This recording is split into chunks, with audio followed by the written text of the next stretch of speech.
अस्सलाम वालेकुम स्टूडेंट्स। तो प्रीवियस लेक्चर के अंदर हम जो है वो लीज से रिलेटेड डिस्कशन कर रहे थे। आज इसको कंक्लूड करते हैं और फिर एक कंप्रिहेंसिव सा क्वेश्चन करते हैं इनकम फ्रॉम बिजनेस का।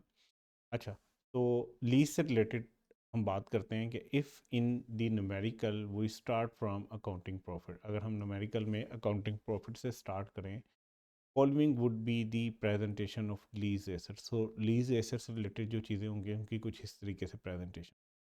आपके पास अकाउंटिंग प्रॉफिट आ रहा होगा, आपने इसमें अकाउंटिंग की डेप्रिसिएशन ऐड करनी है, आपने जो इंटरेस्ट पे किया हुआ है लीज के अगेंस्ट उसको भी ऐड करना है, क्योंकि आपके पास ये प्रॉफिट जो आ रहा होगा आपके अकाउंटेंट ने उसमें से अकाउंटिंग डेप्रिसिएशन लेस की हुई होगी और इंटरेस्ट एक्सपेंस लेस किया होगा, तो हमने इन दोनों को ऐड बैक कर देना है। और टैक्स वाले कहते हैं कि आपने सिर्फ लीज रेंटल जो है ना वो लेस करना है, तो उसको हम लेस कर देंगे तो हमारे पास आ जाएगी टैक्सेबल इनकम। टैक्सेबल तो नहीं, खैर टोटल इनकम आ जाएगी अगर ज़कात हमारे पास क्वेश्चन में गिवन है। उसके बाद हम इसमें से ज़कात लेस करेंगे तो हमारे पास टैक्सेबल इनकम आ जाएगी। ठीक है, तो हमने क्या करना है, अकाउंटिंग का प्रॉफिट लेना है, उसमें अकाउंटिंग की डेप्रिसिएशन ऐड कर देनी है, इंटरेस्ट एक्सपेंस ऐड कर देना है और लेस कर देना है रीज रेंटल, तो हमारे पास टैक्स का प्रॉफिट आ जाएगा। उसमें से हमने अगर ज़कात वगैरह लेस कर दी तो हमारे पास टैक्सेबल इनकम आ जाएगी। तो ये क्वेश्चन करते हैं। ठीक है, सिकंदर खान है, is involve in selling electric goods. इसका काम क्या है कि इलेक्ट्रिक गुड्स बेचता है। डिटेल ऑफ इस इनकम फॉर टैक्स ईयर 2024 और एज फॉलो। इसके टैक्स ईयर 2024 की जो है ना वो इनकम की डिटेल आपके पास है। अब ये क्वेश्चन में इस तरीके से आपको जो है वो इनकम स्टेटमेंट दी होगी। ये इनकम स्टेटमेंट किसकी है? ये अकाउंटिंग के हिसाब से इनकम स्टेटमेंट बनी हुई है सिकंदर खान की। अच्छा, उसके बाद इसके साथ ना कुछ आपको एडिशनल नोट्स दिए होंगे या एडिशनल इंफॉर्मेशन दी होगी इसी इनकम स्टेटमेंट से रिलेटेड। ठीक है, तो इसको भी हमने साथ लेके चलना है। अच्छा, रेवेन्यू जो हमें दिया हुआ है वो है, अच्छा हमने 1000 को कॉमन ले लिया, 3 जीरो को कॉमन ले लिया, तो हमारे पास 25,500 का रेवेन्यू आ रहा है। कॉस्ट ऑफ सेल है 3000 की। अच्छा, उसके बाद बाकी एक्सपेंसेस हैं। सैलरीज उसने पे की हैं 3000 की। डेप्रिसिएशन ऑन एसेट, जो उसके अपने एसेट्स हैं, ओन जिनको वो ओन करता है, वो 230 रुपये की। और लीज एसेट के ऊपर जो डेप्रिसिएशन है वो 60 रुपये की है। फाइनेंस कॉस्ट उसने पे की है एसेट जो उसने लीज करवाया हुआ था 40 रुपये की। लॉस हुआ है उसको बिल्डिंग सेल करके, ये कौन सा लॉस है? अकाउंटिंग का, ये हुआ है 10 रुपये का, ये भी उसने लेस किया हुआ है। फिर ट्रैवलिंग एक्सपेंसेस हैं, ये सारे के सारे उसने कैश में पे किए हुए हैं, 150 रुपये के। अदर एक्सपेंसेस हैं 600 के। और एडवांस इनकम टैक्स भी उसने लेस किया हुआ है 200 का। उसके पास ये आ गया इतना। ठीक है, उसके बाद इसने अदर इनकम में एक गेन हुआ है, उसको फर्नीचर के ऊपर वो डाली हुई है, और कोई और अदर इनकम है 200 की, वो लेके तो इसके पास जो अकाउंटिंग का नेट प्रॉफिट आ रहा है वो है 18,416। अच्छा, उसके बाद हम एडिशनल इन्फॉर्मेशन को पढ़ लेते हैं। ठीक है, तो एडिशनल इन्फॉर्मेशन में उसने क्या कहा है? उसने कहा है सैलरी एक्सपेंस जो है ना, यानी कि यहाँ पे सैलरीज का एक्सपेंस है 3000 का, इसमें शामिल है अमाउंट ₹50,000, यानी कि 3 अगर ज़ीरो कॉमन ले लें तो 50 रुपये की एक अमाउंट शामिल है, और एक अमाउंट शामिल है 75 रुपये की पर मंथ की, जो कि पे हुई है सिकंदर को और उसके भाई को। ठीक है, यानी कि सिकंदर को 50 रुपये की अमाउंट पे हुई है और उसके भाई को 75 रुपये की अमाउंट पे। अच्छा, his brother look after the administration and financial matter of the firm. अच्छा, ये फर्म है, अब ये एओपी होगी कोई, या इसका कारोबार होगा। तो वो उसका भाई जो है वो क्या करता है, वो फाइनेंशियल मैटर्स को देखता है। अच्छा, ये नहीं कहा गया कि वो पार्टनर, वो एक किस्म की जॉब कर रहा होगा इसके पास। It also include 6 month salary to a temporary worker at ₹28,000 per month paid in cash, जो कि पे हो रही है कैश के अंदर। अच्छा, ये क्वेश्चन ना थोड़ा पुराना मैंने बनाया हुआ है। इसके अंदर ना तब रिक्वायरमेंट 25,000 की होती थी कि कैश में मैक्सिमम 25,000 तक कर सकते हैं। आगे सॉल्व करते हैं, इसका सोल्यूशन मैं आपको बताता हूँ। अब ये रिक्वायरमेंट है 32,000 की। ठीक है, तो यहाँ पे 28,000 कैश में पे हो रहा है तो कोई मसला नहीं। Tax depreciation and initial allowance on own vehicle amounting to ₹50,000। ठीक है, टैक्स की इनिशियल अलाउंस 50,000 का है और ऑन रेसर के ऊपर, और डेप्रिसिएशन जो है वो इतने की है। सॉरी, डेप्रिसिएशन 50,000 की है और इनिशियल अलाउंस 60,000 का है। लीज रेंटल जो पे किए हैं ड्यूरिंग द ईयर वो आपने किए हैं एसेट रिक्वायर्ड ऑन लीज, जो कि अमाउंटिंग टू ₹75,000 के। अब इसको अगर हम सॉल्व करें तो इसको सॉल्व करते हुए हमें क्या करना पड़ेगा कि इसमें से बहुत सी चीज़ें हमें ऐड बैक करनी पड़ेंगी और कुछ चीज़ें ऐसी हैं जो टैक्स में अलाउड हैं उसको हमें लेस करना पड़ेगा। फॉर एग्जांपल अगर हम बात करें तो यहाँ से स्टार्ट करते हैं। कॉस्ट ऑफ सेल से रिलेटेड कोई एडिशनल इन्फॉर्मेशन नहीं है, इसको छोड़ देते हैं। सैलरी में जो उसने खुद को सैलरी दी हुई है, फर्म ने एक किस्म के अपने पार्टनर को सैलरी दी हुई है जो कि 50 रुपये की है। इनकम टैक्स वाले कहते हैं भाई ये तुम खुद अपना कारोबार कर रहे हो, उसमें से खुद को सैलरी दे रहे हो, तो इसका मतलब ये है कि भाई ये तुम्हारी कोई खर्चा खुर्चा नहीं है, तुमने अपने लिए पैसे निकाले हैं। तो एक किस्म की ड्राइंग है, तो वो इसको खर्चे के तौर पे अलाउ नहीं करते। तो ये इसमें से 50 रुपये जो है ना उसके ऊपर हमें मसला है। ठीक है। अच्छा, उसके बाद उसने जो अपने भाई को सैलरी दी है वो काम कर रहा है, जाहिर सी बात है जॉब कर रहा है, तो अगर आपका रिश्तेदार जॉब कर रहा हो उसके अगेंस्ट वो पैसे ले रहे तो उसको तो टैक्स वाले मना नहीं करते, तो कहते ठीक है भाई, वो अगर तुमने 75 रुपये लेस किए हुए हैं इस 30,000 के अंदर शामिल करके तो कोई मसला नहीं है। अच्छा, जो उसने टेम्परेरी वर्कर को 28 रुपये दिए हुए हैं, अब ये क्वेश्चन के अंदर 28 रुपये हैं, अगर ये आज के दिन 2024 के अंदर जो अमेंडमेंट के बाद जो है ना ये 28 रुपये अलाउ होंगे, इसके ऊपर टैक्स वाले कोई एतराज़ नहीं कर। ठीक है। तो इसका हम कुछ भी नहीं करेंगे, ये ठीक है, 28 रुपये आप कैश में दे सकते हो, यानी 28,000 तक आप कैश दे सकते हो, कोई मसला नहीं है। ठीक है। पहले पिछले साल अगर बात करें तो तब 25,000 था, तो उस टाइम मसला था, उस टाइम 25,000 था, तो उस टाइम आप इसको और टैक्स वाले अलाउ नहीं करते थे, इसको आपको ऐड बैक करना पड़ना था। अब मैं देखता हूँ, मैंने आई थिंक सोल्यूशन में शायद पुराना ही ना रह गया, तो उसमें 28,000 को भी मैंने ऐड बैक किया होगा, लेकिन आपने इसको ऐड बैक नहीं करना। फिर हमारे पास डेप्रिसिएशन इनिशियल अलाउंस है जो कि हम लिया करेंगे, टैक्स में इसकी इजाज़त है। लीज़ रेंटल हम लेंगे, हम यहाँ पे जो लीज से रिलेटेड डेप्रिसिएशन है ये नहीं लेंगे, फाइनेंस कॉस्ट भी नहीं लेंगे। ठीक है। उसके बाद हमें लॉस ऑन बिल्डिंग जो है ये अकाउंटिंग वाला नहीं लेना, हमें टैक्स का लॉस लेना है। और इसी तरह अगर कोई गेन है तो वो हमने नहीं लेना, हमने टैक्स का गेन लेना है। और इसके बाद हमारे पास क्या है कि सॉरी, के अलावा हमारे पास और भी नोट्स हैं। ठीक है, ये तो 3 नोट्स हैं ना, मज़ीद नोट्स में उनको भी पढ़ते हैं फिर हमें पता चलेगा। A building having tax written down value of 40,000, ठीक है, सोल्ड फॉर 90,000। एक बिल्डिंग है जो कि इतने की थी, उसकी WDV इतने की है, ठीक है, वो बिकी है 90,000 की। It cost is course at the time of purchase was ₹70,000। बच्चों यहाँ पे मसला आ गया, जब आप कोई इमूवेबल एसेट बेचते हो, यानी कि बिल्डिंग बेचते हो और अगर उसकी कंसिडरेशन उसकी कॉस्ट से ज़्यादा आ जाए तो फिर हमने एक सेक्शन पढ़ा था, उस हिसाब से इसकी वर्किंग करनी पड़ेगी। ठीक है, तो ये इंपॉर्टेंट पॉइंट है यहाँ। फिर furniture having tax written down value जो है वो 35,000 थी, उसको एक्सपोर्ट कर दिया, फिर मसला आ गया, फिर एक्सपोर्ट का एक और मसला आ गया, एक्सपोर्ट किया, इसके ऊपर भी हमने जो है ना इसकी ट्रीटमेंट पड़ी हुई है कि जब आप कोई एसेट एक्सपोर्ट करते हो तो उसके अगेंस्ट जो कंसिडरेशन मिलती है उसको नहीं लेना, आपने उसकी कॉस्ट को उसकी कंसिडरेशन बना देना है। तो फर्नीचर जिसकी WDV है 35,000, वो आपने एक्सपोर्ट किया है, उसकी कंसिडरेशन है 70,000, उसकी कॉस्ट थी 50,000। अच्छा, अदर एक्सपेंसेस इंक्लूड। अब अदर एक्सपेंसेस अगर हम देखें इस क्वेश्चन के अंदर तो यहाँ पे अदर एक्सपेंसेस आ रहे हैं 600 के। इसके अंदर कुछ शामिल है, इसके अंदर कुछ चीज़ें शामिल हैं, like penalty imposed by commissioner for late filing of annual tax. ये तो पेनल्टी गवर्नमेंट को पे की हुई है, ये अलाउ नहीं होगी। ठीक है। Contribution to an unapproved superannuation fund, ठीक है, ये 17,000 है। उसके बाद एक cost of computer software purchase उसने किया 1 मई को, जिसकी लाइफ है 5 साल की, तो इसको अमोर्टाइज भी करना है। उसने आई थिंक अमोर्टाइज नहीं किया, वो हमें इसको अमोर्टाइज भी करना पड़ेगा। Amount paid to R research institution in China, हमने पढ़ा था कि अगर आप अब ना ये क्वेश्चन करने से पहले आपने वो सारी लिस्ट पढ़नी है जिसके अंदर हमें वो एक्सपेंसेस दिए हुए हैं जो अलाउड नहीं है, उसके बाद आप ये क्वेश्चन करोगे। तो हमने कहा था रिसर्च इंस्टीट्यूट के ऊपर अगर आप कोई खर्चा करते हो ना वो आपको अलाउड है, लेकिन वो खर्चा होना चाहिए पाकिस्तान में। तो ये नई प्रोडक्ट की डेवलपमेंट के लिए इन्होंने रिसर्च इंस्टीट्यूट को कोई पेमेंट किया, लेकिन वो चाइना में है, तो ये हमें अलाउ नहीं होगा। ये सारे कहाँ पे हैं, अदर एक्सपेंसेस के अंदर शामिल। अच्छा, उसके बाद है प्रोविजन फॉर डाउटफुल डेट, ये भी अदर एक्सपेंसेस के अंदर इंक्लूड हुआ है, ये भी हमें अलाउ नहीं होंगे। Damages paid to a distributor for late supply, तो आपने बेसिकली कोई फ़ाइन पे किया है, ये जो डिस्ट्रीब्यूटर है उसकी लेट सप्लाई उसको किया है तो आपने उसको फ़ाइन पे किया, ये अलाउ होगा, इसका कोई मसला नहीं है। गवर्नमेंट को अगर कोई फ़ाइन पे किया हो तो वो नहीं अलाउ होता। इलेक्ट्रिसिटी फॉर दी होम, भाई घर का खर्चा कौन लेस करता है, तो ये भी दिया हुआ, ये भी आपको अलाउ नहीं होगा। अच्छा, उसके बाद रेवेन्यू की बात करता है वो, ये जो रेवेन्यू है 25,500, इसकी बात हो रही है।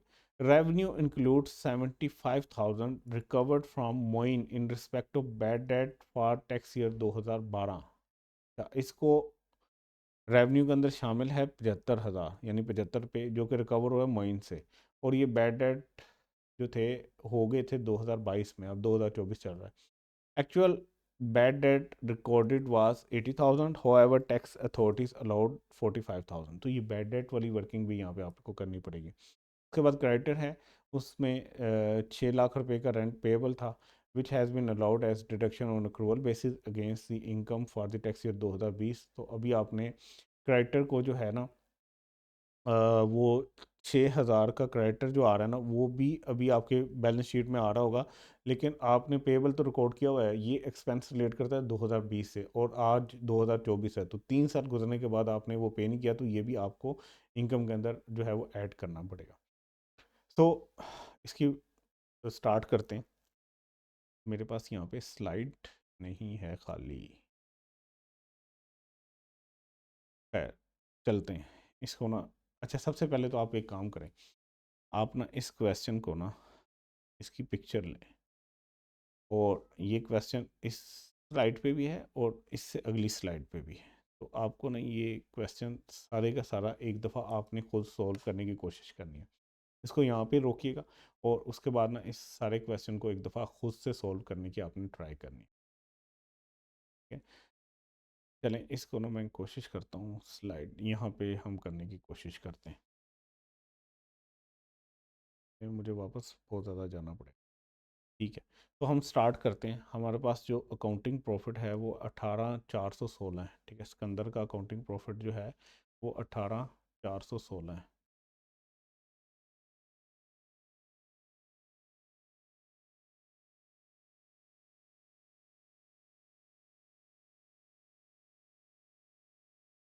ये ना मसला करेगा। चलें इसको ना हम ऐसे करते हैं कि इसको सॉल्यूशन से ही हम जो है ना वो डिस्कस करते हैं, साथ साथ सॉल्यूशन के हिसाब से चलते जाते हैं ना, इसी क्वेश्चन को लेके चलते जाते हैं। आपने एक दफ़ा खुद इसको अटेम्प्ट करना है, तो इसको लेके चलते हैं। हमारे पास नेट प्रॉफिट है 18,416 का। तो सॉल्यूशन में जाते हैं, और सबसे पहले जो है ना हम प्रॉफिट को लिख लेते हैं अपने पास, अकाउंटिंग प्रॉफिट को। आपने ये नीचे ज़रा इग्नोर कीजिएगा, आप सिर्फ स्टेप बाय स्टेप मुझे फॉलो कीजिए। 18,416 का हमने अकाउंटिंग प्रॉफिट लिख लिया। अच्छा, उसके बाद हमने इसमें कुछ चीज़ें ऐड करनी है, ठीक है, और कुछ चीज़ें जो हैं वो लेस करनी है। तो हम यहाँ पे ऊपर ऐड लिख लेंगे, ठीक है, और यहाँ पे हम लेस लिख लेंगे। तो अब ज़रा आते हैं तो अपने क्वेश्चन पे। तो हमें पता चल रहा है कि भाई यहाँ पे ना एक तो सैलरीज में मसला है, ठीक है, इसकी हमें वर्किंग यहाँ से देखना पड़ेगा। इसमें दो तीन चीज़ें हैं, तो इसको भी देखते हैं। सबसे पहले हम यहाँ से स्टार्ट कर लेते हैं ना, डेप्रिसिएशन ऑन एसेट की। ये अकाउंटिंग डेप्रिसिएशन है, ये हमें अलाउड नहीं है, ठीक है। तो हम इस प्रॉफिट के अंदर जो है वो डेप्रिसिएशन को ऑन एसेट वाली को ऐड कर लेते हैं। हमने इसको ऐड कर लिया 230 की। अच्छा, फिर आते हैं डेप्रिसिएशन ऑन लीज एसेट 60 रुपये की, ठीक है, और इस लीज एसेट के ऊपर जो फाइनेंस कॉस्ट है ये 40 रुपये की। इनकी भी टैक्स के अंदर ये अलाउ नहीं है कि आप इनको एज एक्सपेंस लो। तो क्योंकि आपका ये जो 18,416 बना है, इसमें ये सारी चीज़ें लेस हुई हैं, तो हम इसको ऐड बैक करेंगे। तो हमने क्या किया, अकाउंटिंग डेप्रिसिएशन जो थी लीज एसेट की, इसको ऐड कर लिया 60 रुपये से, और इसके ऊपर जो हमने फाइनेंस कॉस्ट दी है उसको भी हमने ऐड कर। वापस चलते हैं, यहाँ तक हमने कर लिया। उसके बाद हमें लॉस हुआ है सेल ऑफ बिल्डिंग। ये लॉस जो हुआ है ये इस प्रॉफिट में से लेस हो गया, लेकिन ये अकाउंटिंग का लॉस था, इसको हमें ऐड बैक करना पड़ेगा। हमने टैक्स का लॉस जो है वो इसमें से लेस करना है, ठीक है। तो इसको हमने क्या कर लिया, इसको भी हमने ऐड बैक कर लिया, सॉरी, लॉस ऑन बिल्डिंग को भी हमने ऐड बैक कर लिया। उसके बाद हम देखें तो यहाँ पे एडवांस इनकम टैक्स है, ये स्ट्रेट फॉरवर्ड में बताया गया है, इसको भी हम क्या करेंगे, ऐड बैक कर लेंगे। एडवांस इनकम टैक्स को आप ऐसे डिडक्शन के तौर पे नहीं ले सकते। हाँ, क्वेश्चन के अंदर हम बाद में जब टैक्स लेबिलिटी निकलेगी तो ये एडवांस में टैक्स पे हुआ है, उधर से आप इसको एडजस्ट कर सकते हो, लेकिन as expense income from business निकालने के लिए आप इसको नहीं ले सकते, ठीक है। तो 200 रुपये को भी हमने ऐड बैक कर लिया, तो ये हमारे पास 200 रुपये भी आ गए। अच्छा, इसके बाद हम आ जाते हैं कि हमारे पास ट्रैवलिंग एक्सपेंस है और सारा कैश में पे हुआ है, तो इसका कोई मसला नहीं है। ट्रैवलिंग एक्सपेंस के बारे में हमने कहा था कि भाई अगर वो कैश में भी पे हो जाता है तो कोई इशू नहीं है, तो ठीक है, इसको रहने देते हैं। अदर एक्सपेंसेस के अंदर मसले हैं, वो एडजस्टमेंट में पड़ेंगे तो क्लियर होंगे। यहाँ पे चले जाते हैं, gain on sale of furniture, ये अकाउंटिंग के हिसाब से है, तो इसको यहाँ पे प्रॉफिट में ये ऐड होके आया हुआ है, तो इसको हम यहाँ से लेस कर लेंगे। ठीक है, अकाउंटिंग गेन ऑन फर्नीचर, ठीक है, इसको हमने लेस कर दिया यहाँ पे। अच्छा, उसके बाद आ जाते हैं अब अपनी सैलरी के ऊपर। अब बेसिकली हम एडजस्टमेंट के हिसाब से चलेंगे। एक दफ़ा हमने वो सारी चीज़ें लिख ली, उसके बाद अब हम एडजस्टमेंट के हिसाब से चलते हैं। सैलरी के अंदर इंक्लूड है 50 रुपये, यानी कि 50,000, जो कि सिकंदर ने खुद को ही दिए हैं, तो ये अलाउड नहीं है टैक्स के अंदर। यहाँ पे ये 3,000 के अंदर ये शामिल हैं 50,000 और 75,000, इस 3 मिलियन के खर्चे में शामिल हैं। यानी कि 3,000 में ये 50 रुपये भी शामिल है और ये 75 रुपये भी शामिल है। जो सिकंदर ने अपने भाई को दिए हैं काम के अगेंस्ट, तो उसका तो कोई मसला नहीं है, उसको टैक्स वालों को उससे कोई लेना देना नहीं। लेकिन जो सिकंदर ने अपने आप को दिए हैं वो हमें क्या करने पड़ेंगे, इसके अंदर ऐड करने पड़ेंगे। अच्छा, अब ये सिकंदर ने दिए हैं 50,000 पर मंथ, और ये 12 महीने का जो उसकी सैलरी बनी वो बन गई 600, यानी कि 3,000 में से 600 वो अपने आप को दे रहा था। अच्छा, ये भी हमने ऐड बैक कर लिया। उसके भाई वाले से हमें कोई मसला नहीं है, पर मंथ दे रहा था वो 75,000, वो काम उसके अगेंस्ट करवा रहा है, तो टैक्स वालों को कोई मसला नहीं। अच्छा, it it also include 6 month salary of temporary worker, जो कि 28,000 पर मंथ थी, और वो कैश में पे हुई हुई थी। तो ये मैं आपको बता रहा हूँ, ये ज़रा पुराना क्वेश्चन मेरे पास है। तो उस टाइम 25,000 तक की लिमिट थी कि आप कैश में 25,000 तक पे कर सकते थे, तो 28,000 उस टाइम अलाउ नहीं थी कैश में पे करना। सो ये क्वेश्चन के अंदर ऐड बैक हुई हुई है 6 महीने के हिसाब से।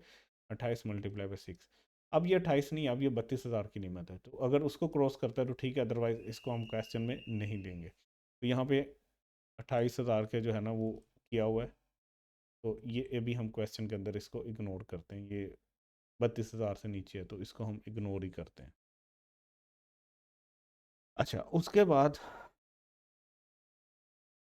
अब जो है ना हम यहाँ पे जाते हैं और आगे देखते हैं कि टैक्स की डेप्रिसिएशन है और इनिशियल अलाउंस दिया हुआ है 50 और 60, इसको हम कर लेते हैं। और लीज रेंटल जो है वो 75,000 के हिसाब से दिए हुए। तो टैक्स की जो डेप्रिसिएशन है, ठीक है, वो हम ले लेते हैं यहाँ पे 50, इनिशियल अलाउंस ले लेते हैं 60, और लीज रेंटल ले लेते हैं 75। तो ये भी सारे हमने ले लिए। अब हमने आसान आसान सारा काम कर लिया है, ठीक है, यहाँ तक ये सारी मेरी एडजस्टमेंट्स पे होगी। अब यहाँ पे आ जाते हैं, अब ज़रा मुश्किल वाली एडजस्टमेंट है। अब आपको याद होगा यहाँ पे उसने ना बिल्डिंग बेची है, ठीक है, और बिल्डिंग बेचने के ऊपर जो है ना उसको लॉस हुआ था, और इस लॉस को हमने ऐड बैक कर दिया है अपने सोल्यूशन के अंदर। अब इस बिल्डिंग से रिलेटेड ही हमारे पास डाटा है। बिल्डिंग से रिलेटेड हमारे पास डाटा ये है कि इसकी WDV गिवन है हमें 40,000, इसकी कंसिडरेशन भी हमें गिवन है, वो है 90,000, और इसकी कॉस्ट भी हमें बता दी गई है, वो थी 70,000। तो अब हमने इसका टैक्स के हिसाब से गेन या लॉस निकालना है। तो इसकी वर्किंग यहाँ पे है। बिल्डिंग के ऊपर जो है वो कंसिडरेशन आ रही है 90,000। तो हमने कहा था कि अगर बिल्डिंग के केस में कंसिडरेशन उसकी कॉस्ट से बढ़ जाए तो उसकी कॉस्ट है 70,000, हमने इसकी कंसिडरेशन को ही कॉस्ट तस्वर करना है और उसमें से अकामलेटेड डेप्रिसिएशन निकालनी है। ठीक है, तो अकामलेटेड डेप्रिसिएशन हमारे पास उस तरह तो नहीं गिवन, लेकिन हमें ये पता है कि WDV जो है वो है 40,000, और ये WDV आई कैसे होगी, कॉस्ट माइनस अकामलेटेड डेप्रिसिएशन। कॉस्ट है हमारे पास 70,000, और 70 और 40 का डिफरेंस जो है वो अकामलेटेड डेप्रिसिएशन है, वो है 30,000। तो हम क्या करेंगे, यहाँ पे अकामलेटेड डेप्रिसिएशन इसमें से 30,000 की लेस करेंगे, तो हमारे पास जो आ रही है अब WDV जो रिवाइज होके आ रही है वो है 60 की। बी का कितने का, 90 का। बाकी हमारा टैक्स गेन आ गया। अब समझिएगा, अकाउंटिंग के हिसाब से उसका टैक्स लॉस आ रहा था, ठीक है, अकाउंटिंग के हिसाब से उसका टैक्स का लॉस आ रहा था, जो हमने बिल्डिंग के ऊपर ऐड बैक किया था। अब गेन आ गया, ठीक है। तो अब जो गेन आया है इसको हमने क्या करना है, बिल्डिंग के ऊपर टैक्स गेन, इसको हमने इसके अंदर जो है वो ऐड कर देना है, ठीक है। ये 30 रुपये का गेन आ गया। अब वापस चलते हैं। फर्नीचर का भी इसी तरह हमें डिस्पोजल हुआ है तो उसका भी गेन लॉस निकालना पड़ेगा। Furniture having tax written down value, यानी कि टैक्स के हिसाब से WDV उसकी है 35,000 की, एक्सपोर्ट हो गया है बाय, उसकी कंसिडरेशन आई है 70,000, और उसने परचेज कितने का हुआ था 50,000 का। तो अब ज़रा इसकी भी वर्किंग देख लेते हैं। कंसिडरेशन थी एक्चुअल में 70, लेकिन हमने कहा कि भाई उसकी कॉस्ट को ही हम क्या करेंगे, उसकी कंसिडरेशन माना करेंगे जब भी कोई एसेट एक्सपोर्ट हुआ करेगा। तो हमने यहाँ भी 50 लिख लिया, इसकी WDV 35 थी, तो हमें कितना गेन हुआ 15 का। तो हम अपनी वर्किंग में जाके इसको भी ऐड कर लेंगे वर्किंग 2 के हिसाब से ना। आगे चलते हैं तो हमारे पास नेक्स्ट है कि जो हमारे अदर एक्सपेंसेस है ना, ये अदर एक्सपेंसेस जो कि 600 के हैं, यानी कि 6 लाख के हैं, इससे रिलेटेड कोई एडजस्टमेंट है। कहता है आपने, आपके ऊपर पेनल्टी इम्पोज की थी कमिश्नर ने क्योंकि आपने लेट फाइलिंग की थी, तो आपने एक किस्म का गवर्नमेंट को फ़ाइन पे किया हुआ है 75,000 का। तो अकाउंटिंग के हिसाब से तो ये फ़ाइन इसके अंदर उसने ऐड करके यहाँ पे लेस करवा के प्रॉफिट मिला है, जो कि हमें अलाउड नहीं है, तो हमें इसको ऐड बैक करना पड़ेगा। ठीक है, जो हमें पेनल्टी लगी थी 45 की, वो हमने ऐड बैक कर दी। ठीक है, वो हमने यहाँ पे ऐड बैक कर दी, कमिश्नर को पेनल्टी दी थी। आगे चलते हैं। Contribution to unapproved superannuation fund, unapproved है, तो अब इसमें हम क्या करेंगे, अनअप्रूव्ड की ज़रा जाके ना आपने देखनी है इसकी एडजस्टमेंट। अनअप्रूव्ड के केस में क्या करते हैं हम, ठीक है, अगर तो अनअप्रूव्ड हो, अब अगर इसको थोड़ा सा याद करें कि अगर बिजनेस कंट्रीब्यूशन कर रहा है अनअप्रूव्ड फंड के अंदर, ठीक है, तो अनअप्रूव्ड फंड की एक दफ़ा हम थोड़ा सा इसको रिवाइज भी कर लेते हैं। तो उस केस में अगर तो वो कहता है कि बाद में मैं दे दूंगा, तो सारे के सारा अलाउ होता है एज जो है ना वो एक्सपेंसेस के तौर पे आपको अलाउ होता है। अगर वो ये कह दे कि भाई मैं सारे का सारा जो है इसके ऊपर जब पेमेंट करूँगा तो उस टाइम मैं इसके ऊपर टैक्स काट लूँगा, तो फिर इसमें कोई मसला नहीं था। ठीक है, आप भी एक दफ़ा नोट्स देख के ना इसको रिवाइज कर लीजिएगा कि इसमें क्या एडजस्टमेंट हमने पड़ी थी, कि अगर अनअप्रूव्ड फंड जो हैं उसके ऊपर आपको कोई करनी पड़ती है, फंड्स के ऊपर आपने कोई कंट्रीब्यूशन की हुई है, तो वो आपको अलाउ होते हैं एक्सपेंसेस के तौर पे कि नहीं होते। एक दफ़ा इसको आप भी काइंडली देख लीजिएगा। खैर, अगर हम ये कहते हैं कि इसमें अलाउ होंगे तो फिर तो इसको कुछ नहीं करना। हाँ, कॉस्ट ऑफ कंप्यूटर सॉफ्टवेयर है जो कि परचेज हुआ है 1 मई को, और उसकी यूज़फुल लाइफ है 5 साल की। ठीक है? अब मसला ये है कि ये इसकी अमोर्टाइजेशन हमें यहाँ पे कहीं पे भी नज़र नहीं आ रही। सो हमें अमोर्टाइज करने की तो टैक्स में इजाज़त है। अमोर्टाइज करना है 30,000 को, ठीक है, 5 साल के ऊपर, लेकिन ये 1 मई को ख़रीदा हुआ है आपने, 1 मई को ख़रीदा हुआ है, तो आपको इसके ऊपर जो है ना वो लगाना पड़ेगा जो टाइम फ्रिक्शन है। ठीक है, 30 का था, 5 के हिसाब से जो है ना वो आपने क्या किया है कि इसको 5 सालों पे डिवाइड करके जितने आपने डेज इसको यूज़ किया है 61 डेज से, और बाकी 65 पे आपने इसको करके तो ₹1 की अमोर्टाइजेशन इसमें से लेस कर दी। अच्छा, उसके बाद है कि अमाउंट पे हुई है इंस्टीट्यूट इन चाइना को, और नई प्रोडक्ट बनाने के लिए रिसर्च इंस्टीट्यूट था, लेकिन ये एक्सपेंस के तौर पे तब अलाउ होती है अगर आप पाकिस्तान में रिसर्च के लिए कोई ख़र्चा कर रहे हो। तो ये जो चाइना में आपने किया है, ये आपने इसको जो है वो ऐड बैक करना है। अच्छा, यहाँ पे सॉफ्टवेयर को भी 30 को ऐड बैक किया हुआ है, ज़रा मैं देखूँ सॉफ्टवेयर, अच्छा ठीक है, इसको ज़रा समझे। वो कहता है जो अदर एक्सपेंसेस है ना, इसके अंदर आपने सॉफ्टवेयर की कॉस्ट भी डाली हुई है, जो सॉफ्टवेयर आपने ख़रीदा है 30,000 का, ये भी कॉस्ट आपने डाली हुई है, तो ये कॉस्ट भी तो ऐड बैक करनी चाहिए। ये तो सॉफ्टवेयर की कॉस्ट तो अलाउ नहीं होती है एज एक्सपेंस, इसके ऊपर तो अमोर्टाइजेशन अलाउ होती है, तो सॉफ्टवेयर को भी हमने इसकी कॉस्ट को भी ऐड बैक किया। अच्छा, रिसर्च वाला भी हमने ऐड बैक कर लिया क्योंकि पाकिस्तान में नहीं था। आगे चलते हैं, provision for bad debt. Provision for bad debt आपको इजाज़त नहीं होती, एक्चुअल बैड डेट आपको लेस करने की इजाज़त होती है, सो इसको भी आप दोबारा ऐड बैक कर दोगे 25 से। अच्छा, उसके बाद होम इलेक्ट्रिसिटी की यहाँ पे है ये, इसको भी लेस करने की इजाज़त नहीं है, तो इसको भी ऐड बैक कर दोगे। डैमेजेस आपने डिस्ट्रीब्यूटर को पे किए हैं, तो इससे कोई मसला नहीं है। ठीक है, आपने होम वाला जो है उसको ऐड बैक कर देना है।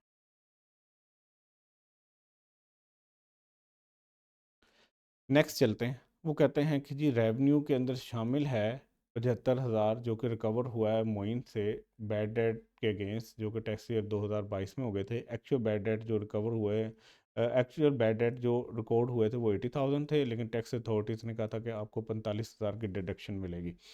तो वर्किंग कर लेते हैं।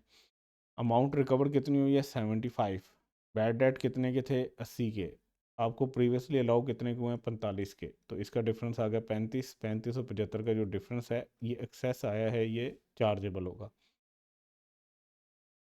तो हमारे पास एक्सेस बैड डेट जो रिकवर हुए हैं 40 के, वो यहाँ पे हमने ऐड कर लिए। उसके बाद हमारे पास क्वेश्चन में एक आ रही है कि 6000 का रेंट पेबल है, जिसको 3 साल पहले आपने एक्सपेंस के तौर पे क्लेम कर लिया था लेकिन अभी तक पेमेंट नहीं की, तो अब उसको ऐड बैक कर लोगे आप अपनी इनकम के अंदर इस साल। और अकाउंटिंग के हिसाब से जो बैड डेट की रिकवरी हुई हुई थी यहाँ पे बैड डेट कहीं पे थे, इनकम के अंदर शामिल थे, अदर इनकम के अंदर शामिल थे बैड डेट 200 में। ये बैड डेट जो थे वो उसने रिकवर जब हुए होंगे तो उसने 75 से रिकॉर्ड किए होंगे, सो इसको हमें यहाँ से लेस करना है एक्चुअल। और हमने क्या किया है, जो टैक्स की एक्सेस बैड डेट हुए हैं उसको हमने ऐड कर दिया टैक्स के हिसाब से, तो ये हमारे पास टैक्सेबल इनकम आ गई। अच्छा, इस टैक्सेबल इनकम में इसके ऊपर आप रेट लगाओगे, रेट के बाद आपके पास लायबिलिटी आ जाएगी टैक्स की, उसमें से आप 200 लेस कर सकते हो जो इस क्वेश्चन के अंदर गिवन है कि एडवांस टैक्स दिया हुआ है, तो ये इसको लेस कर सकते हो। अब इस क्वेश्चन को ना एक दफ़ा आपने खुद करना है। आई नो थोड़ा सा ये, मैं क्योंकि हाथ से सॉल्व नहीं कर पा रहा था, मेरे पास स्लाइड नहीं थी, और इस वजह से मैंने डायरेक्ट सोल्यूशन के साथ इसको डिस्कस कर दिया। एक दफ़ा आपने खुद करना है, और अगर नहीं होता या कोई एडजस्टमेंट में आपको इशू आता है तो आपने मेरे साथ डिस्कस करनी है। ठीक है, तो ये हमारा एक क्वेश्चन था जो कि फुल फ्लैज क्वेश्चन आप कह सकते हो कि था, काफ़ी ज़्यादा इसमें एडजस्टमेंट थी, ऑलमोस्ट हर एरिया से रिलेटेड ही थी, तो ये आपने एक दफ़ा खुद अटैम्प्ट करना है। ठीक है, उसके बाद हम ना कुछ rules income from business medical के हिसाब से देख लेते हैं कि आपने ट्रीटमेंट कैसे करनी होती है डिफरेंट एडजस्टमेंट्स की। ओन एसेट जब आपके पास आ रहे हों तो आपने अकाउंटिंग डेप्रिसिएशन उनकी रिवर्स कर देनी है, और टैक्स की डेप्रिसिएशन और इनिशियल अलाउंस जो है वो कैलकुलेशन के अंदर रिकॉर्ड कर लेना है, ले लेना है उसको। On asset wrongly recorded as expense, जैसे ये पिछले क्वेश्चन के अंदर उन्होंने सॉफ्टवेयर को एज एक्सपेंस लिया हुआ था, ठीक है, हालांकि वो एक्सपेंस नहीं था, वो एसेट था। तो आपने क्या करना है, जितनी से कॉस्ट ऑफ एसेट को एक्सपेंस किया हुआ है उन्होंने, उसको रिवर्स कर दें, उसको ऐड बैक कर दें प्रॉफिट में, और फिर उसके ऊपर टैक्स डेप्रिसिएशन या इनिशियल अलाउंस लग रहा है या अमोर्टाइजेशन है उसको लेस कर दें। लीज एसेट जो है, रनिंग लीज भी इसको कहते हैं, इस केस में आपने अकाउंटिंग के अंदर उसकी डेप्रिसिएशन चार्ज की होगी और इंटरेस्ट एक्सपेंस जो है वो, ये दो चीज़ें डिडक्ट की होंगी अकाउंटिंग प्रॉफिट में, इनको आपने रिवर्स करके ऐड बैक कर लेना है, और लीज रेंटल्स जो हैं उनको आपने लेस करवाना है। उसके बाद है lease asset acquired bye paying bargain purchase या प्राइस वगैरह रेजिडल वैल्यू। तो अच्छा, अब इस सूरत में ना आपने क्या करते हैं, ये आगे चल के खैर आपको मैं थोड़ा सा एक्सप्लेन कर देता हूँ यहाँ पे ही। आप अकाउंटिंग में पढ़ते होगे कि आप लीज एसेट को ना एक्वायर भी कर सकते हो, ठीक है, किसी भी टाइम आप एक्वायर कर सकते हो कि बारगेन परचेज वगैरह या रेजिडल वैल्यू जब लीज ख़त्म हो जाए तो आप उसकी पेमेंट कर दो बैंक को, तो वो आप एक्वायर कर सकते हो। अगर ये सिचुएशन है तो फिर तो वो आपका एक किस्म का ओन्ड एसेट ही बन गया, क्योंकि अब आपने उसको परचेज कर लिया, तो उसकी अकाउंटिंग डेप्रिसिएशन जो आपने कैलकुलेट की हुई है जैसे ओन्ड एसेट के केस में करते थे, उसको रिवर्स कर दो और उसके ऊपर टैक्स डेप्रिसिएशन डाल दो। अच्छा, डेटर के केस में अगर कोई लॉस हो रहा है, तो अगर तो प्रोविजन फॉर डाउटफुल डेट है तो उसको आपने ऐड करना है, और एक्चुअल बैड डेट जो हुए हैं आपके उसको आप लेस कर सकते हो। उसके बाद कुछ डिडक्शंस हैं जो अलाउड नहीं होती, जैसे fine to government income tax या सैलरी जो है, ये 32,000 है, ये मेरे से अपडेट नहीं हुआ, 32,000 पर मंथ है। उसके बाद कंट्रीब्यूशन टू अनरिकग्नाइज फंड वगैरह, ये सारे इस केस में आपने क्या करना है कि अमाउंट जो गिवन क्वेश्चन में होगी उसको रिवर्स कर देना है, और आपने इसमें जो है वो कुछ भी नहीं करना टैक्स के हिसाब से, क्योंकि ये अलाउ नहीं होते टैक्स के अंदर। आपने सिंपल क्या करना है कि अकाउंटिंग के हिसाब से जो खर्चे हैं उनको ऐड बैक कर देना है। फिर कुछ ऐसी डिडक्शंस होती हैं जैसे कुछ फ़ाइन जो आपने गवर्नमेंट को नहीं पे किया या प्रॉपर्टी टैक्स वगैरह पे किया हुआ है, ये अकाउंटिंग के अंदर ऐसे डिडक्शन आपने लिए होंगे, तो इससे तो टैक्स वालों को कोई मसला नहीं है, तो आपने भी इसको इग्नोर कर देना है। ठीक है, तो अब ज़रा एक दफ़ा ना इसको तसल्ली से आप देखें, ये आपके पास जो है ना एक आप कह लो कि समरी है, इससे आपके बहुत से क्वेश्चन जो हैं वो सॉल्व हो जाया करेंगे। ओन्ड एसेट है, अकाउंटिंग डेप्रिसिएशन को ऐड बैक कर दो और टैक्स की डेप्रिसिएशन या इनिशियल अलाउंस को लेस कर दो। आपका कोई एसेट था, ओन्ड एसेट था, गलती से एक्सपेंसेस में रिकॉर्ड हो गया है, तो वो जो एक्सपेंस रिकॉर्ड हुआ है उसको ऐड बैक कर दो, और अब उसके ऊपर डेप्रिसिएशन या इनिशियल अलाउंस है उसको लेस कर दो। लीज एसेट है, आपने अकाउंटिंग प्रॉफिट निकालते हुए उस पर अकाउंटिंग की डेप्रिसिएशन की हुई होगी और इंटरेस्ट एक्सपेंस को एज एक्सपेंस रिकॉर्ड किया होगा, इन दोनों को ऐड बैक कर दो, इसको टैक्स वाले नहीं मानते। और लीज रेंटल जो है उनको लेस कर दो। अच्छा, अगर आपने लीज रेंटल को अक्वायर कर लिया, अब आपने उसको ख़रीद लिया है, ठीक है, तो उसकी अकाउंटिंग डेप्रिसिएशन जो होगी उसको ऐड बैक कर दो, उसके ऊपर टैक्स की डेप्रिसिएशन जो है वो लेस कर दो। अगर कोई डेटर्स के ऊपर आपको लॉस हुआ है, तो अगर तो वो प्रोविजन फॉर डाउटफुल डेट का है तो इसको टैक्स वाले नहीं मानते, इसको ऐड बैक कर दो। एक्चुअल बैड डेट हुए हैं तो उसको लेस कर दो। फिर कुछ ऐसे खर्चे होते हैं जो अलाउड नहीं है, जैसे आपने फाइन टू गवर्नमेंट पे किया है या इनकम टैक्स पे किया है या सैलरी 32,000 से ज़्यादा आपने कैश में पे कर दी है या कोई कंट्रीब्यूशन की है अनरिकग्नाइज फंड वगैरह में, तो ये जितनी भी अमाउंट्स हैं इनको ऐड कर दो। और क्योंकि ये टैक्स में अलाउ नहीं है तो इनको लेस भी नहीं करना, ठीक है, इसका कुछ भी नहीं करना, यहाँ पे सिर्फ ऐड बैक करना है क्योंकि अनअलाउड है। फिर कुछ ऐसी डिडक्शंस हैं जो अलाउड हैं, जैसे आपने फाइन पे किया लेकिन वो गवर्नमेंट को नहीं पे किया या प्रॉपर्टी टैक्स या टोकन टैक्स पे किया है, तो ये अकाउंटिंग में भी अलाउ हैं और टैक्स में भी अलाउ हैं, तो आपने कुछ भी नहीं करना। ठीक है, तो इंशाल्लाह नेक्स्ट लेक्चर में यहाँ से स्टार्ट करेंगे। मैं कुछ क्वेश्चंस आपको दूंगा प्रैक्टिस के लिए, आप वो कीजिएगा। और फिर इंशाल्लाह नेक्स्ट लेक्चर में इस चैप्टर का जो मेजर पोर्शन है उसको हम कंप्लीट करके इसके प्रैक्टिस क्वेश्चंस की बात करेंगे। चलें, अपना ख्याल रखिएगा, इंशाल्लाह नेक्स्ट वीडियो में मिलते हैं। अल्लाह हाफिज़।